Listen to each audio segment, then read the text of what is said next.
Hey, this is Jeff, and welcome back to the Point Lookout No-Kill Run. Last week, Luz went to the Sacred Bog and got her mind expanded, maybe a little more literally than she was originally thinking. We didn't complain to Jimson about our headache, but it feels a little worse than a punga hangover. We need to take off the ghoul mask and the stealth suit because the helmet's integrated. And... yep, definitely worse than a hangover. But it does explain the hallucinations about sawing and stitching. There was a question in the comments last week about how the scar is implemented, and it's actually a headwear item, flagged so it doesn't show up in your inventory and you can't remove it. After I wrap up the gameplay today, I'll show you in the GEC how that works, and a few other things related to unusual headgear like the stealth armor helmet. But right now, I just want to point out that there's no way your character wouldn't notice that, and the game acknowledges it. Like I said, there was an option with Jimson to complain about a headache. I didn't pick it because Luz is genuinely enthusiastic about joining the cult, so I took the other option. Anyway, we'll see why I bring that up in a minute. And don't forget to put my clothes back on. Be at peace. The unnamed tribals just have generic brush-offs with varying degrees of coherence. And even most of the named characters don't really have much to say that we don't already know. Transcend. The leader is Jackson. He ordered the attack on the mansion for reasons they don't understand, and he's currently away from the cathedral in some kind of secret meditation chamber. But there are a couple interesting things. I want to talk to Woodrose and Croatoa. Where are they? Another new member? What, are we offering a special? Punga may have offered you wisdom, but it looks like it's still going to be a while before you really learn to accept it. Until then, you answer to me. I'm Woodrose, the tribe mother. What do you do in this tribe? I'm den mother. I keep us safe and make sure everyone remembers to eat and sleep. It's more work than you might think. A lot of our members have transcended conscious thought. Someone's got to take care of them. And why do you grow so much punga here? Are you kidding? Why wouldn't we? As much as we want to reject earthly desires, we still need to eat, right? It grows fast, fills you up, and you can make a lot of things with it. Anything it doesn't provide, we can get by trading it to outsiders. That shifty bastard Tobar's always looking to buy more from us. Story checks out. Food vendors back in the Capital Wasteland can randomly have punga in their inventories with the DLC installed, even if you haven't started it yet, so they presumably get it from him. I have to go now. May you find your way. And speaking of punga...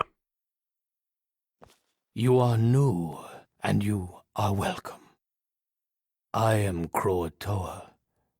I am not so new. How do you get so much punga fruit to grow here? Punga grows strong. I help Punga grow stronger. Punga understands me. I understand Punga. That is all it needs to be. Oh, cool. There are actually 2 Child at Heart options in this DLC, and this isn't the one I was thinking about last week. I love digging in the dirt, but I can never get anything to grow right. Sounds about right for Luz. It feels good to work with dirt, doesn't it? Some people call it work, but they don't understand. Take my shovel. It has seen much use and much dirt. Maybe it will help you, but be careful not to cut yourself with it. It can make you sick. Which is to say, it's a weapon that does bonus poison damage. Pretty decent for melee characters, but, well, I was gonna say useless for Luz, but it might not be. There's an unmarked quest to dig up a buried treasure, and you need a shovel. There are also generic shovels in the DLC, which are also weapons, but they're not nearly as good. I assume this one works for buried treasure, too. Guess we'll find out. Anyway, thanks. I have to go now. May you find your way. But the person we really want to talk to is over here, I think. Or not. Looks like another newbie in the tribe, and still able to string together whole sentences. Ain't you the lucky one? What do you mean, lucky?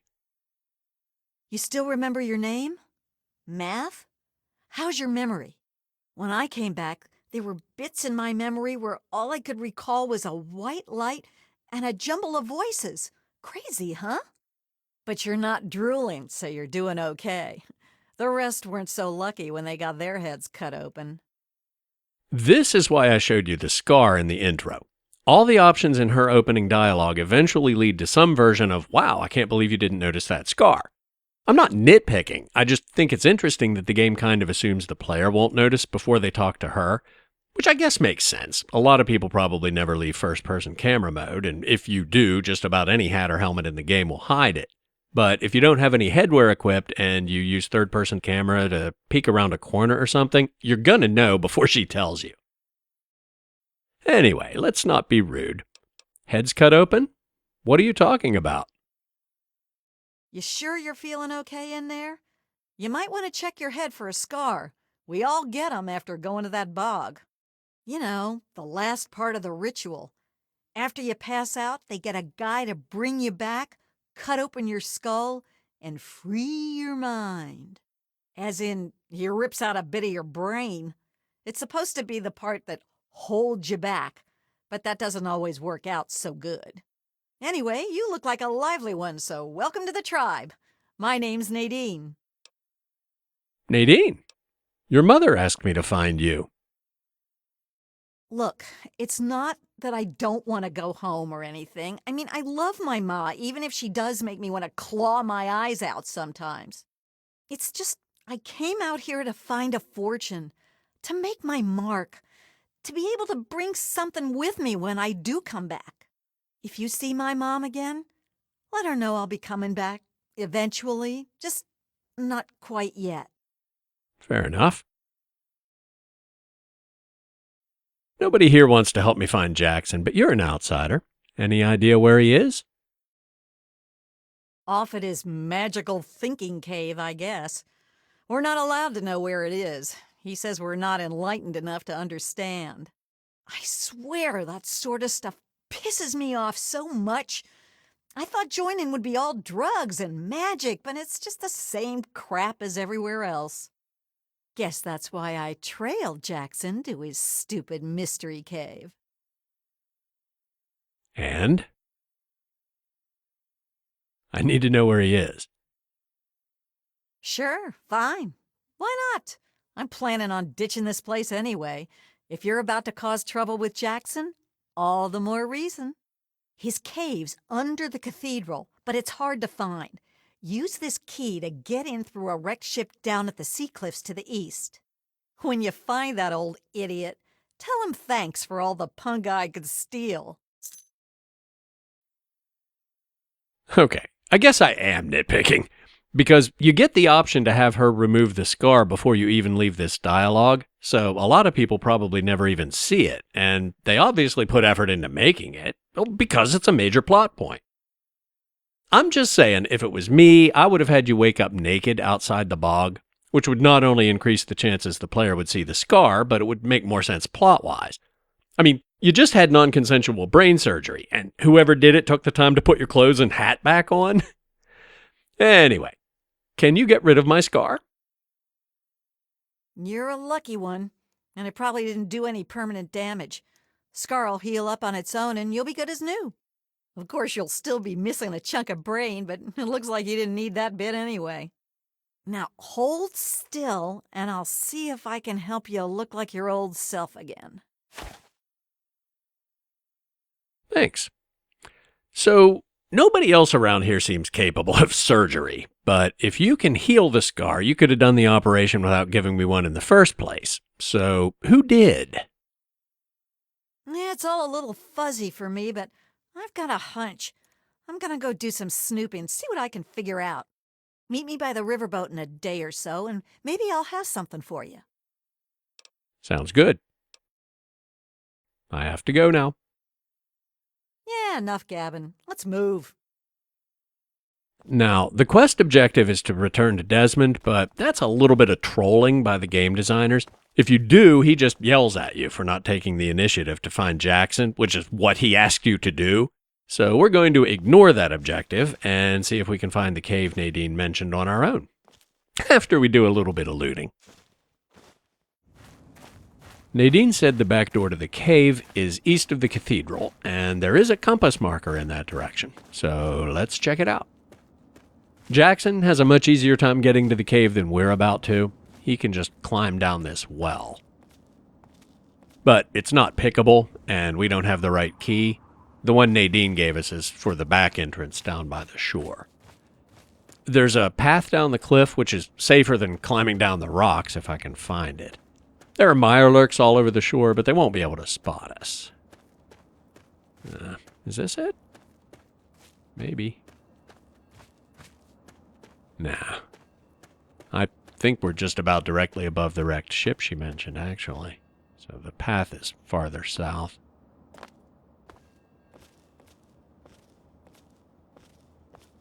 Yeah, there's the ship. That actually doesn't look too bad. Jump cut to Luce plunging to her death. And I'm not sneaking, so the mirelurk spotted us, but we'll be inside before they cause any problems. Of course, there are a bunch in here, too. Better lay low until we're back to hidden. Don't think I ever looked at the door from this side, but yeah, hull breach. There's some loot in that rowboat, but it's partially submerged, so I usually end up drinking a ton of irradiated water when I try to pick it up. What the hell. It's almost like a little mini game.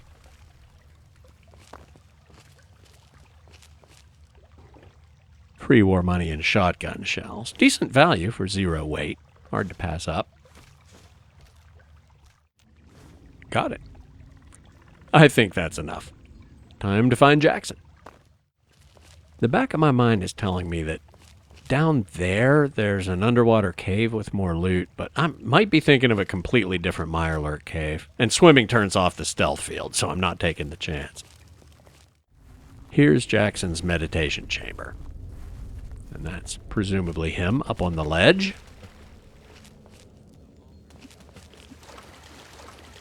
At last, yes! Desmond will die, and our long struggle will finally end the only way it could have, with me as the victor! Yes, and you will be able to spread your knowledge across the astral plane for all those wise enough to accept it. No, not astral knowledge, you simpleton. Psychic domination, and that still won't be possible until you destroy Desmond's jamming device. No need to worry, Enlightened One. We shall reconsecrate the mansion and remove the impurities disrupting your perfect guidance.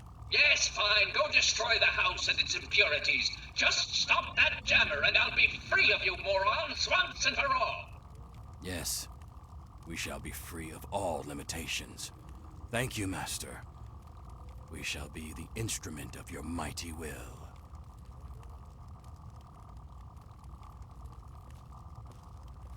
Well, that's weird.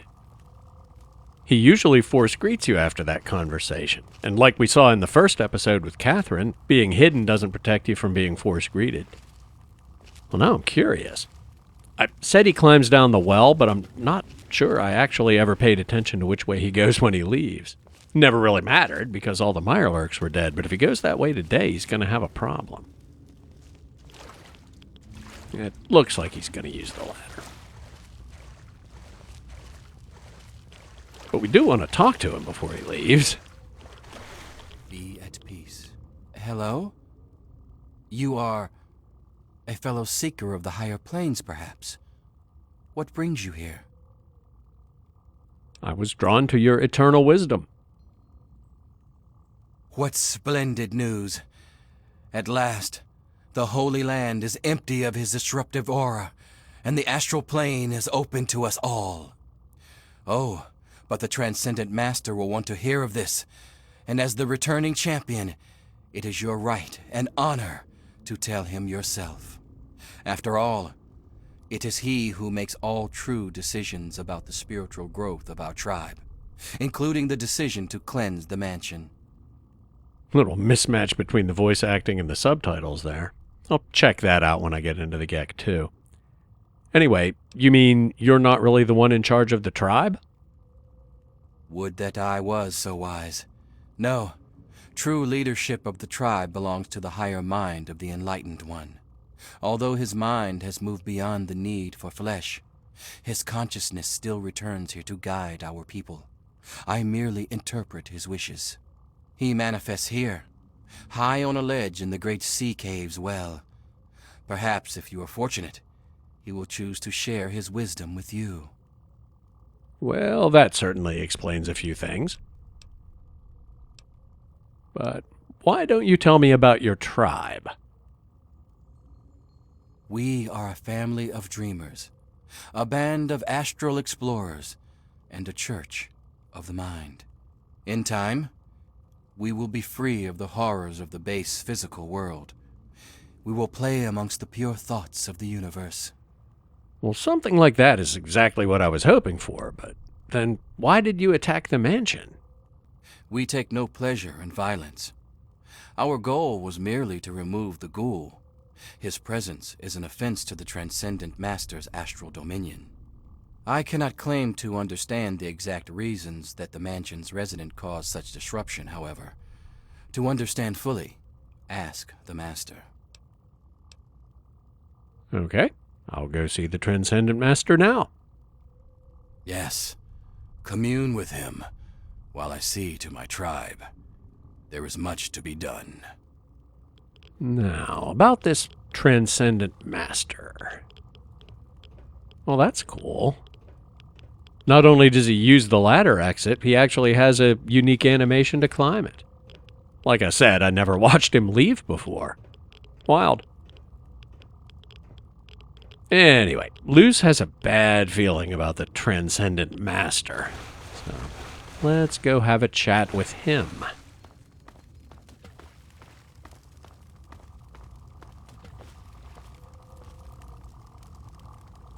So you're the mouse that was scurrying around here? Not much to look at, but at least you're not drooling all over yourself. I can work with that. Now then, perhaps you can be more useful than that simpering spiritualist and his tribe of idiots. What exactly are you? What you are interacting with is merely a holographic projection, and a rather clumsy one at that, but it's all I can manage at the moment. As for myself, you gaze upon one of America's greatest minds, preserved through the miracles of science. Much more elegant than shambling on as some rotting corpse for all eternity, don't you agree? You said you're using the tribals. What for? At the moment, they've been no use at all, but I have very few options. They can't even seem to remove a single ghoul from a house. Desmond, what have you got against him? More than you could possibly imagine with your squishy pink mind. But the only pressing matter at the moment is a device in his possession. He has a jammer that limits my projection range to this pathetic cave. Remove that, and I can extend my reach so much further. Killing Desmond would be a nice plus, but I'm sure we can get around to that later. So it was you that told the tribals to attack the mansion. Of course I did, but that moron thought it was one of his adult visions. The real goal was to destroy the ghoul's jamming device. Honestly, those fools aren't worth the meat they're made of. A minion that can't follow directions is no use at all. What do you know about Desmond?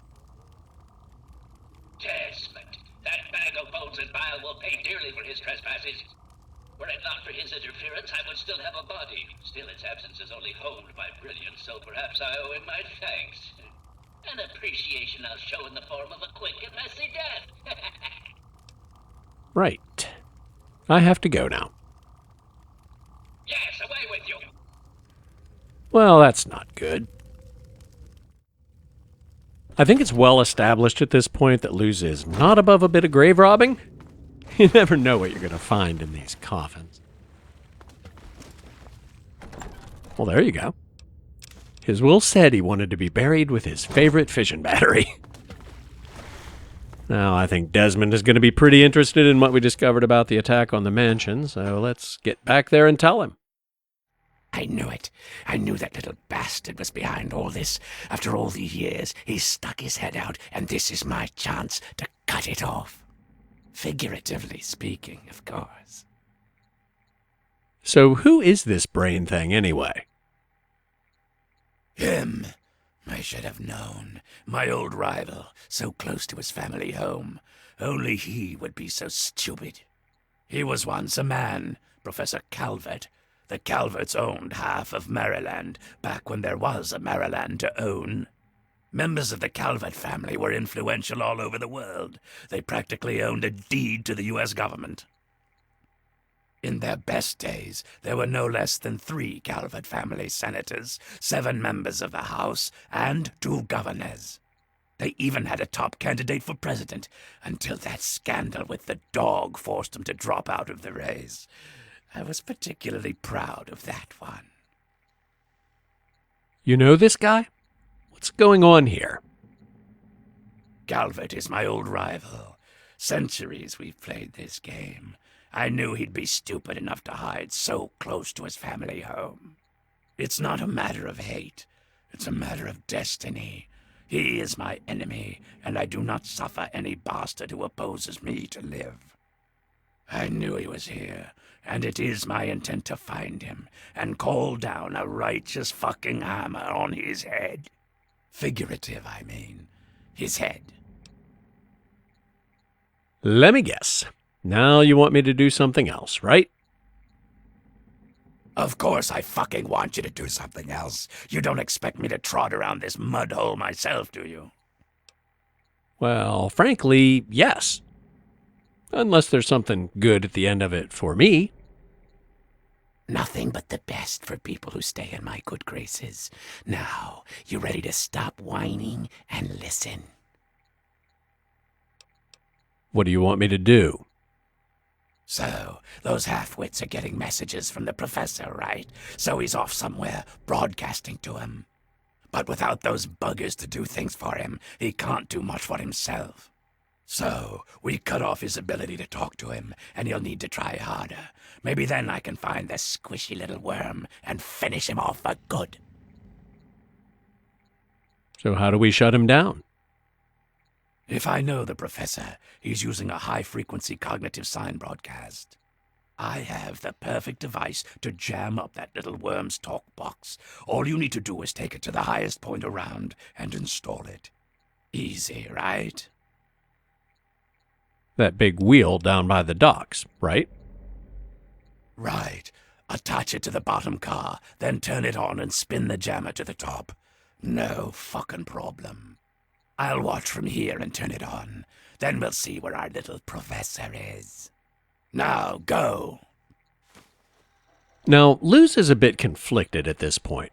She obviously finds Calvert repugnant. Not because he's a brain in a jar, but because he's got this incredible psychic power, and instead of using it for something constructive, he's exploiting the tribals. She's totally on board with their philosophy otherwise, and he just casually sends dozens of them to their deaths for some 200-year-old vendetta. But she doesn't really trust Desmond either. She certainly doesn't hold it against him that he defended himself. She doesn't expect everybody in the wasteland to be a pacifist. There have been a couple times that her own companions had to kill something that was trying to kill her. And sure, he's a little bit arrogant, but he clearly is a legit badass, so she wouldn't expect him to have self-esteem issues. The real problem is, he's been kind of evasive, and she doesn't know for sure the beef is entirely Calvert's fault. To be sure, she's totally fine with how things have gone so far. She met some cool people, took another step on the path to enlightenment, even found Catherine's missing daughter. The thing is, installing the jammer to help Desmond find Calvert would probably be better for the tribals in the long run, but how many would die in that fight? So she wants to think things over before she decides whether she wants to get involved any deeper.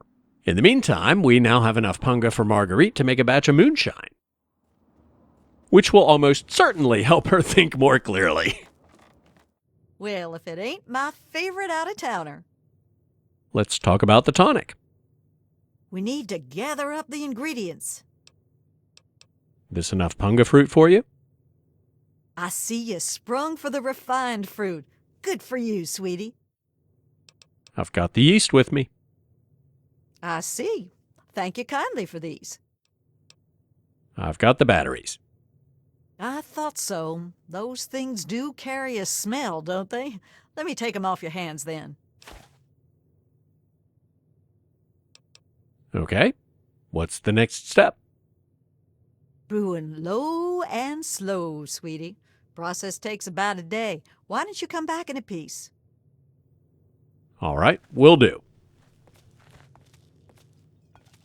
The meta reason I want to do some side quests is... Oh, crap.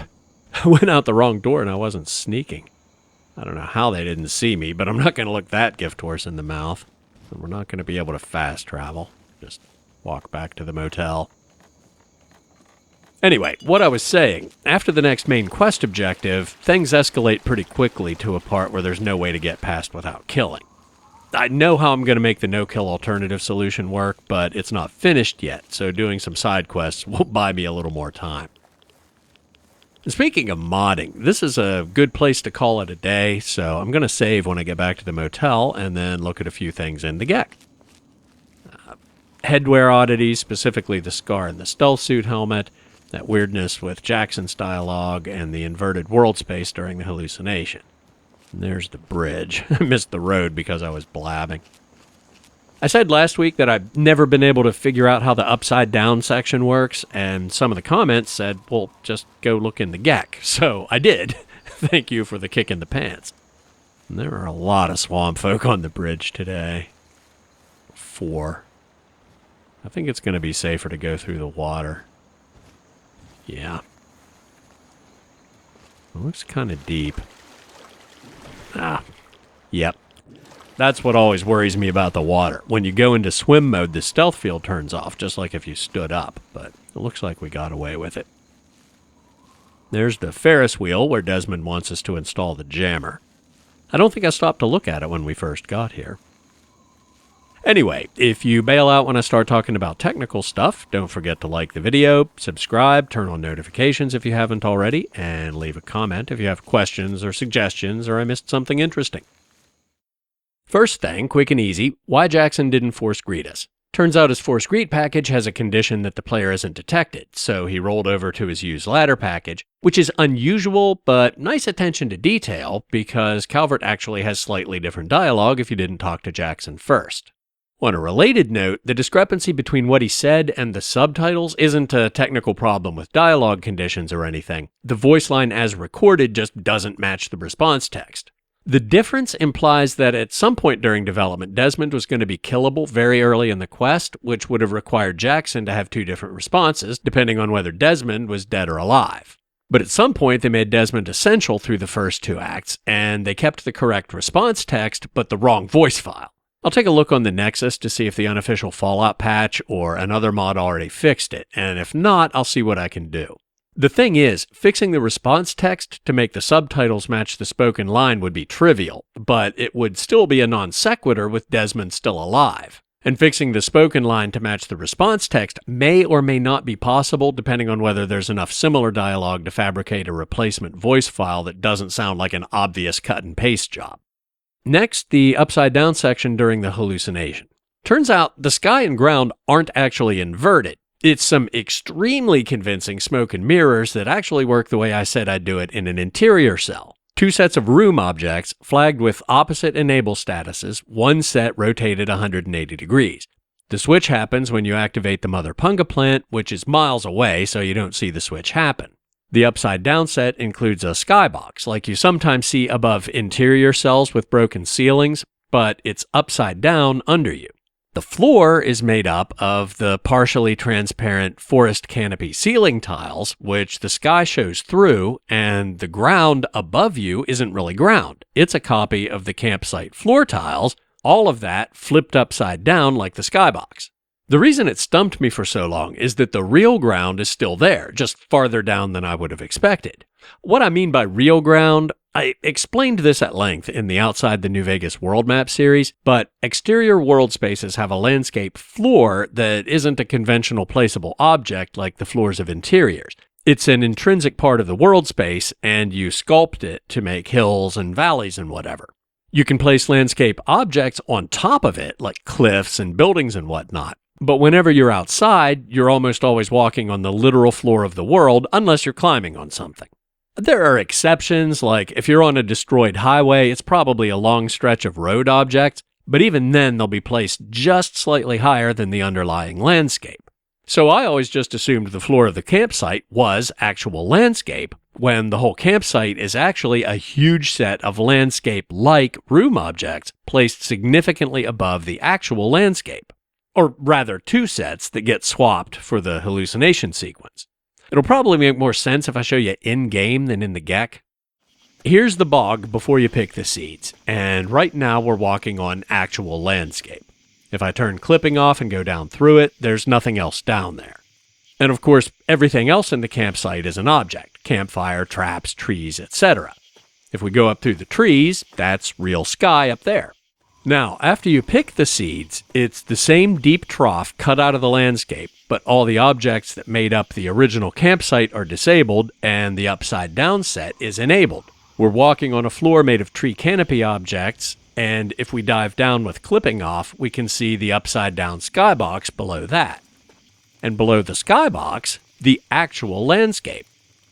If we go up, here are all the upside-down copies of the ground, the campfire, traps, and so on. And if we keep going up, there's the actual sky right where it should be. Like they say about magic tricks, it seems easy once you know how it's done, but I'm really impressed with how convincingly they pulled it off. Finally, the headwear. To explain this properly, first I need to talk a little bit about how armor pieces work. Any piece of armor, which includes clothing and wearable accessories, can be specified to occupy one or more of these biped objects. They're mutually exclusive. You can't equip two items that use the same slot at the same time. In the Elder Scrolls games, separate tops, bottoms, boots, and so on are the norm, each of which use a different slot, and outfits that take up multiple slots, like robes and things, are the exception. Vanilla Fallout 3 and New Vegas are the other way around. Most armor and clothing are complete outfits, but they don't actually use multiple slots. By convention, they all generically use the upper body slot. Mods like Coito Ergo Sum get around this by using the body add-on slots for tops, bottoms, and shoes, exactly how Elder Scrolls games use different slots for cuirass, greaves, and boots. But the key point is, whatever slot a particular armor piece is flagged as using, you can't equip another item that uses that slot at the same time. Except when you can.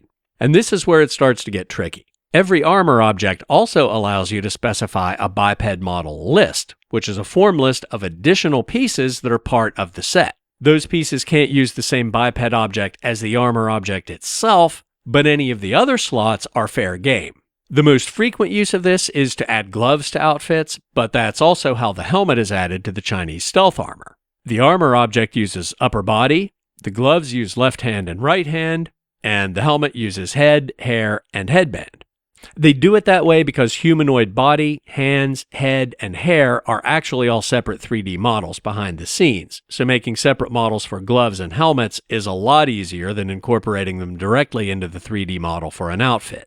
The relevant point here is that you can't equip two items that reserve the same slot in their base object, but you can equip two items if one reserves that slot in its base object and the other reserves it in its biped object list. For example, if you're wearing the Chinese stealth armor and you equip the roving trader outfit, both of which use the upper body biped object, it automatically unequips the stealth suit. But if you equip the ghoul mask, which uses head, eyeglasses, and mask slots, it doesn't have a conflict with the stealth armor base object, so the game lets you wear both at the same time. The ghoul mask does have a conflict with the stealth suit helmet, which also uses the head slot, but since the stealth suit helmet is on the biped model list rather than part of the base object, the game just overrides the 3D model for the stealth suit helmet with the 3D model for the ghoul mask. And that's where you start getting into combinations that may or may not seem intuitive in-game. Like Button's wig uses the hair and headband slots, which doesn't conflict with the ghoul mask at all. So if we equip it, we can have all three on at the same time. Actually, that's pretty cool. And it bumps our damage resistance up by 1 more point. I think that's how I'm going to dress all the time from now on. The point is, the ghoul mask is designed so you can wear hats or wigs with it. But if we take off the ghoul mask, things get weird. The helmet uses the head, hair, and headband slots, while the wig only uses hair and headband. So the game uses the helmet as the head model because the wig doesn't touch that, but the wig's claim on the hair and headband slots wins because they're specified in the base object for the wig, but only in the biped model list for the helmet. So you see the helmet clips through the back of the wig because the game renders them both, even though they're not really designed to go together. Bottom line, there are circumstances where you can equip certain combinations of headwear at the same time, which usually makes sense, but sometimes get a bit strange. Which brings us to the scar. As I said during the gameplay section, it's an armor item marked as non-playable, which doesn't actually mean it's not playable, it just means you can't see it in your inventory, so you can't drop it, sell it, put it in a container, or whatever. There's a script when you wake up outside the bog that adds it to your inventory and equips it with an optional flag that prevents the player from unequipping it. When that flag is set, the item can only be unequipped or removed by another script, which is what happens when you ask Nadine to remove it. That's necessary because even though you can't unequip it in your inventory, you could still replace it by equipping another item that uses the same biped object slot if that flag wasn't set. It only uses one biped object slot, hair. And this is where it gets weird. So here's the save where I first entered the cathedral. Stealth suit, ghoul mask, and we can't see the scar in the Pip-Boy, but if we use the console, there's the scar, and it is equipped. At first I assumed you just can't see it because it's inside the ghoul mask, but if we take off the stealth suit, now the scar model clips through the mask model quite a bit. So it gives. The scar uses the hair slot. The ghoul mask uses the head, eyeglasses, and mask slots, so there's no conflict between them at all, and the game is happy to equip them both at the same time. The stealth suit helmet uses head, hair, and headband, and the conflict between the helmet and the ghoul mask for the head slot is resolved in favor of the mask because the mask reserves the head slot in its base object, while the helmet reserves it in the stealth suit's biped model list. Which would seem to imply that the conflict between the helmet and the scar for the hair slot would be resolved the same way, in favor of the scar, but for some reason it isn't. But hair's the exception to a lot of rules in terms of how the 3D models work, how they're textured, how it's rendered in-game. It's just a special case, so I wasn't really that surprised. But hang on, because it gets weirder. Button's wig uses the hair and headband slots, both in the base object. So in theory, I shouldn't be able to equip it right now because it has an irreconcilable conflict with the scar for the hair slot, both reserved in their base objects, and the script equipped the scar with the flag that says nothing can replace me. But to my surprise, I can. If we look at the console, the scar is still equipped. So now we have two items that reserve the hair slot in their base object equipped at the same time, which the game should not allow. Take off the ghoul mask and stealth suit to eliminate variables, and we still have the wig and scar equipped at the same time. But now take off the wig. We're down to just the scar, and if we try to re-equip the wig now, we can't, which is the behavior I'd expect. But put the stealth suit back on, and now we can again. And remember when we had the helmet, ghoul mask, and scar equipped, even though the conflicts were resolved as expected, the scar wasn't being rendered. So my best guess is that there's some order of operations stuff that isn't quite the same when the game engine resolves conflicts for the biped object slots versus how the rendering engine resolves them. And both instances involved the hair slot, which, like I said, is handled differently than any other slot in a lot of ways. Or, in non-technical terms, I think the game is almost as confused about how hair works as I am. And that's it. As always, thanks for watching, and I'll see you soon.